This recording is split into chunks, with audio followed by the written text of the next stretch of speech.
Okay, hey guys, it's Jim Bounds at Motorhome Rehab Ranch, and this is page 3 of Steerability. How's this going? Is it flowing for you? I hope so, because the rabbit holes sometimes I get down and go pretty deep, and I need to do more than 5 or 10 minutes to say, yeah, wrap it with duct tape and punch a hole in it. Nah, let's go further than that. All right, we're talking about steerability, and I'm talking about you understanding the motorhome and understanding yourself and understanding the seat. Okay. If you look at a bus, go to Greyhound, look at a Greyhound bus. That seat is a very, very special seat. And the days that my dad drove, they were air seats. They had super adjustments. Matter of fact, if you didn't know, you'd think the seat was not that comfortable. But it has so many adjustments for that driver. Okay, because my dad drove millions of miles, got all the little pins and things. He loved it. He was a driver. All right. And he taught me that driving a machine is important to do it right. Okay? You want to drink, you don't want to get all paying attention to somebody else, paying love. You want to drive that thing and run that 8 ball. All right. You want to drive this thing with 2 fingers on the wheel. You look in the picture here. I've got my elbow on the wrist and I have 2 fingers on the wheel. My other hand is over here. Drive it like a boat. If you're on a boat and you're going to go to the shore over there, you point it to the shore and just let it go. Have a drink of beer and just head off. You notice that you're going off a little bit, whatever, you just correct it a little bit. You just keep on going. Think about driving a GMC on the highway like driving a boat. Let it go and adjust it to go where you want it to be. Really an important difference of driving anything else. Very, very different. I'll be driving with somebody and they go, oh, Jesus, killing me. I can't drive like this. How do you drive this? I tell you what, we talked about letting go and you feel you want to drive it this way. Well, as soon as you wear yourself out, let go of everything and go to do this. And you'll find that the coach will drive. You've been fighting it the whole time. Don't fight it. It's bigger than you have. Let the motorhome go where it wants to go, and you want to adjust the steering. Make sense? Very, very important difference. Now, in the past, I've always said, well, if all the parts are doing what they're supposed to do and the alignment's right, it will go down the road with 2 fingers on the wheel. But we just covered the first thing, You have to allow it and recognize that the way you drive it is 2 fingers on the wheel. The big difference. Okay. At the beginning of this series, I explained how to go to collections in the Patreon page, and then in collections go down to uh, uh, front end, drivability, alignment, stuff like that. If you look at the bottom of this video, and you'll see these tabs, and hit one of those tabs, and you'll see all of these videos lined up on the in the database. This is how you search the database. You go to collections, and then collections go down. Now, if you're a non-member, there are 30 collections.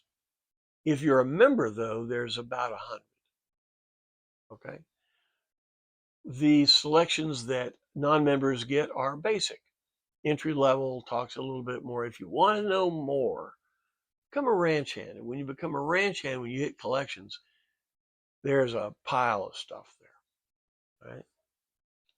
That's to thank you guys for supporting me. Right. Now, you guys that are not ranch hands, you can still get a good taste and you can still see a lot of stuff. And chances are everything you want to know might be there. But that's not the idea. The idea is supporting us here so we can make more, we can answer more of your questions. All right. So enough of that advertising. All right. How do you drive it like that? If you have cruise control, an original cruise control actually works pretty good. It's kind of like a high school science project if you look inside that transducer. It's got a disc that spins. When you push the button, it grabs the disc and goes around and hits a little air valve every time or vacuum valve every time it goes around and puts enough vacuum into the diaphragm to hold the thing. It's kind of cute, but it does work. Don't use cruise control on hills, especially if you have an aftermarket like a Rostra or a Smart Cruise Control. Don't use them on the hills because, man, it'll pull the throttle body or the carburetor. It'll throw all the belts off. Ask me how I know. Okay. Don't use cruise controls or cruising on flat ground. That's what they're good for. You need to have your foot on the gas pedal. My coach does not have cruise control. Has all the pieces in there. It's just that the plumber's pipes always leak. I'm not interested in cruise control, so I don't put it on there. But if you have one and you like them, they're not a bad thing. Don't use them in the rain. Okay. All right. Now we've gone through so far how to drive the machine. Now the next step, I've always said, and we'll say here, if all of your mechanical components are doing what they're supposed to do and the alignment is proper, it will go down the road at 70 miles an hour with 2 fingers on the wheel, bone stock. Okay. Now I can make it better than that. I can have the suspension offer more things like steerability, towing, or things like that. But a bone stock original GMC motorhome that's properly aligned and that has all good suspension components and the driver knows how to drive it will go down the road at 70 miles an hour, 2 fingers on the wheel. That's absolutely true. You don't have to do anything else to get good steerability. And that's one of the reasons that these things are still around, because they did drive so well. All right. So if you don't have good steerability, in other words, you're going on the road and you're always going like this, or it's always winding, we may very well have a problem, but we won't know that we have a problem until you know how to drive it. And when you know how to drive it and it still starts to whine, to go back and forth or do characteristics, now we need to dig further. Number one, number two. If you go to collections or go to the bottom of this video and hit suspension or whatever's down there, you will go to a series of videos that I talk about how to jack the coach up and how to shake the front end and shake the rear end. What that means is you're going to find out if any components in the front end have a problem. It's causing, after you know how to drive it and it's still starting to wander or sound, okay, well, let's look at it. Go to those videos. I want you to review those videos. And I want you to go jack up your coach. And I want you to shake the front end. It'll take a friend. Okay, I'm not going to tell you how to do it here because I've already told you once, and it's in the database. So the first part of this is, the theory is, if all the components are doing what they're supposed to do. Spoiler report, you're going to go to every component, everything that moves, and you're going to move that joint and see if it has any movement that it's not supposed to have. Every joint in the front suspension, and to be honest with you, in the rear end too. We need to know if there's anything loose. All right. So let's get past that. All right. So this won't be a page 50 because we already had some videos already done, so you can get how to shake the front end. Now let's get through that. Now we're going to drive it again. You get in the wheel, get behind the wheel, and you take off. 2 fingers on the wheel, and it's not driving right. But all the components, all of them now, doesn't help to cheat. I'll tell you a good example of that.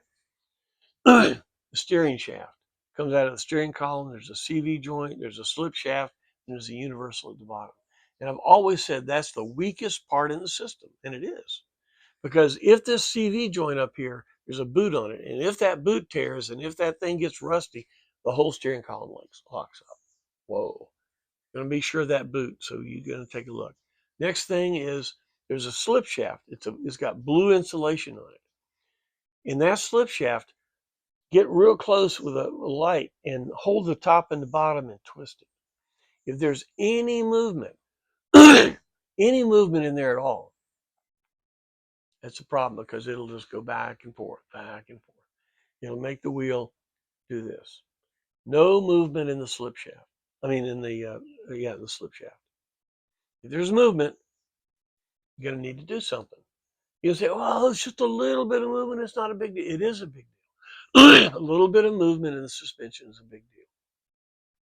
And at this point, at 50 years, you need to look up on the database again, search around about the Borgeson steering shaft, because it's time for you to change that Borgeson steering shaft. And in any other component that you find that does not give you good steerability, will not give you good steerability, and it needs to be changed out, right? Back again, we're in the wheel, we're in the driver's seat, we're driving, all the components are good, and it's still doing something. Now, chances are it's not going to wander and you'll get into an oversteer and tail wagging the dog kind of thing because everything's reasonably tight. But if it's a heavy wheel, it's not real light where it's easy to turn, or if it's so light you can't even feel anything, okay? That's an issue.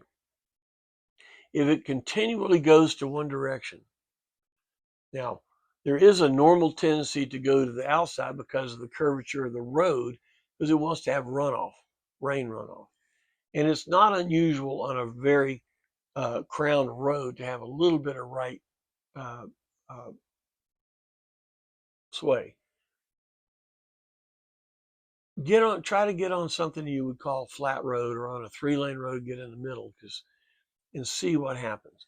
If it would go straight, then you're just susceptible to the crown of the road, which still could be an issue. Okay. If you have a heavy wheel, or when you turn it darts, okay, these are alignment issues. Now, again, on alignment, on the collections, I've done several videos about how to set up the alignment, how to go to alignment machine, to a shop that has alignment machine, tell them what you want and all that. I've done several videos on that. So again, our database comes into play. So I want you to review all those videos about how to set up an alignment. Okay. So now you know how to drive it. The front end and the rear end mechanically are set up right. The alignment is right. And it's still acting a little odd.